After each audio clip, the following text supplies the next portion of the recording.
একবার একটা ছেলে ছিল যার নাম ছিল শফিক। সে সবসময় পড়াশোনা করত এবং সে সবসময় ঘরের মধ্যেই থাকতো। সে ঘরের বাইরে যেত না, কারোর সাথে খেলতো না, কারোর সাথে মিশতো না। সে সবসময় নিজের ঘরে থেকেই তার সময় কাটাতো এবং সে বই পড়তেই ভালোবাসতো। সে স্কুলে যেত এবং তার কিছু বন্ধুও ছিল এবং সে তার বন্ধুদের সাথে অনেক মজা করতো এবং তার বন্ধুরা তাকে নিয়ে অনেক হাসাহাসি করতো, কারণ সে কেউর সাথে ঘোরাফেরা করে না।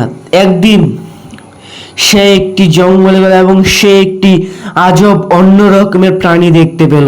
সে এই প্রাণীটিকে দেখে অনেক হতভম্ব হলো এবং সে চিন্তা করলো এইটি আবার কোন ধরনের প্রাণী।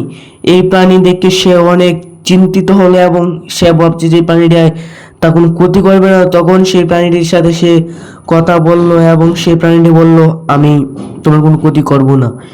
তখন সেই প্রাণীটিকে নিজের ঘরে নিয়ে গেল এবং সেই প্রাণীটির সাথে থাকতে থাকলো এবং সে কিছুদিনের পর, কিছু বছর পর বড় হয়ে গেল এবং তার এখনও সেই প্রাণীটির বন্ধু ছিল। সে একজন ডাক্তার হতে চেয়েছিল, সফল ডাক্তার, এবং সে তার জন্য প্রচুর পরিশ্রম করছিল, যার ফলে সে একদিন একটি সফল ডাক্তার হয়ে যায় এবং তাকে তার বন্ধুত্বের বাঁধ চিরে শহরে যেতে হয়। যখন সে শহরে যায় তখন তার বন্ধুর কথা অনেক মনে পড়ে, কিন্তু তাকে শহরে থাকতেই হতো।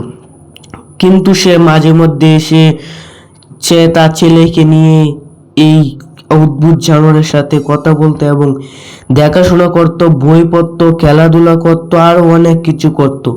এইভাবেই তাদের দিন কেটে যাচ্ছিল আনন্দে, আরামে এবং আয়েসে। তারা অনেক সুখী ছিল। তাই আমরা এই গল্প থেকে শিক্ষা পাই যে বন্ধুত্ব সবসময় অটুট রাখতে হয়, সে যাই হোক, মানুষ বা প্রাণী। ভিডিও ভালো লাগলে লাইক এবং সাবস্ক্রাইব।